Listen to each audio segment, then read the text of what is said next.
Before you do any marketing activity, we must first consider some basic principles. You need a marketing plan. How do we get there if we don't have a plan? Candidly, most people spend more time planning their holiday than they do their life.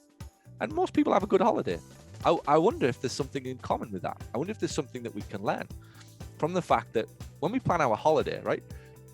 I've got friends, cousin, coming to Florida in 2023, who already knows what park she's going to, on what day, and what restaurant she'll be in, at what time. 2 years out.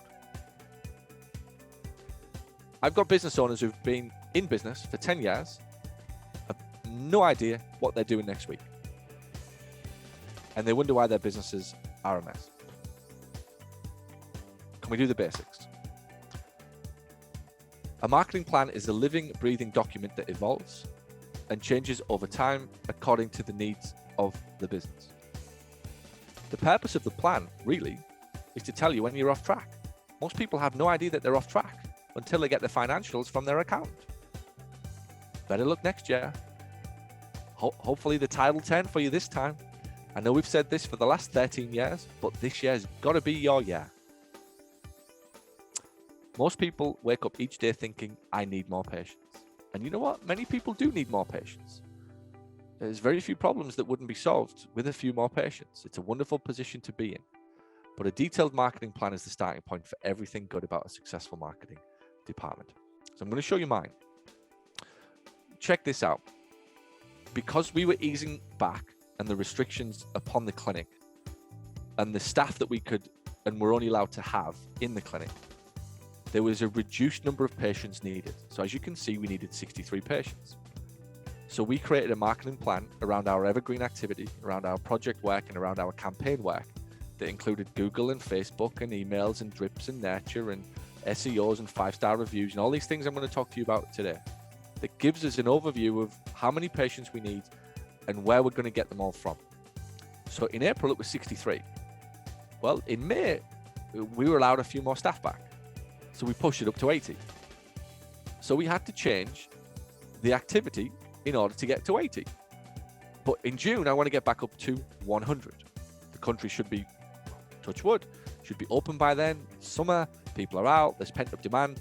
My goal for Q2, which we're in right now, was to get to, by the end of June, 100 brand new consultations. Therefore, the marketing plan needed to be adjusted to account for 100 new patients at the practice. So you need the activities listed, but first you must decide how many patients you need. The marketing plan is pivotal, fundamental to anything good about a marketing success.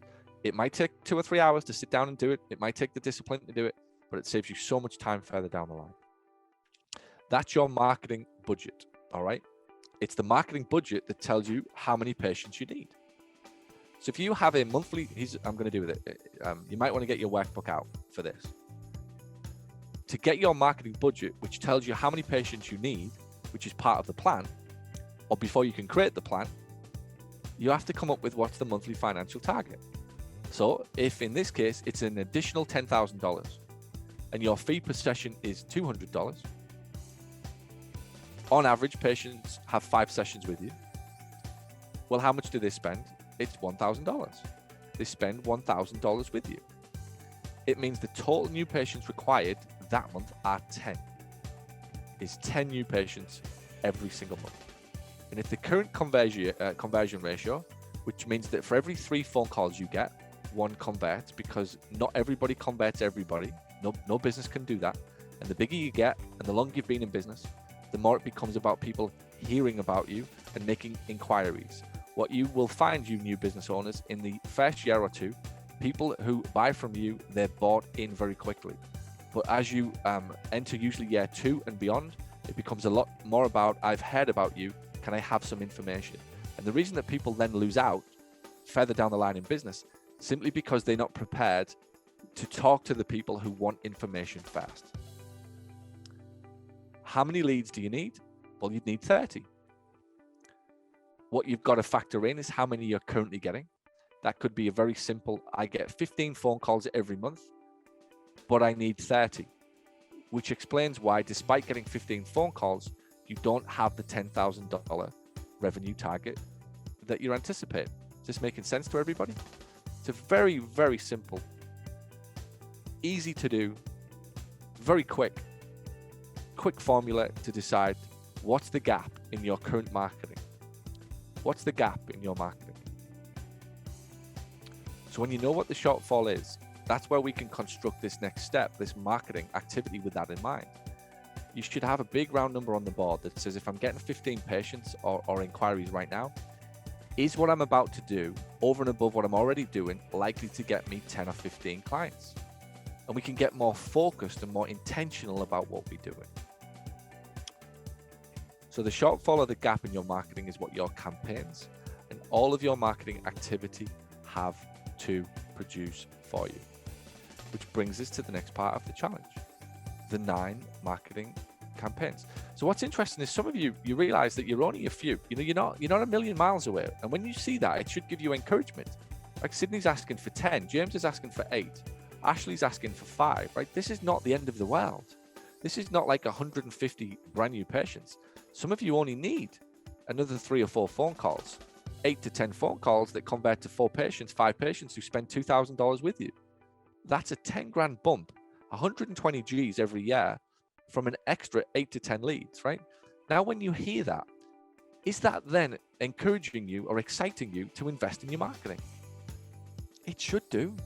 It does me. I'm excited for you. That's all we need.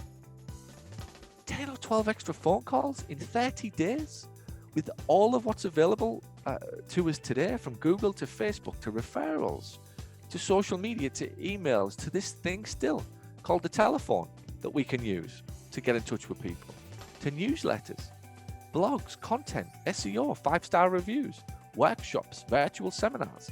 I could go on and on and on and on and on. And that's why I'm trying to encourage you through showing you you're actually really close. Thanks for watching this video. And if you found it helpful, and if you now find yourself thinking, I wonder what else this person can help me with, head over to paulgough.com/books, where you can find my best-selling books, which will show you how to add more profit to your practice. Or send an email to paul@paulgough.com to ask about how we can help you accelerate the growth and profitability of your clinic. And by the way, if you know anybody who would find this helpful, please share this video out. Thanks so much.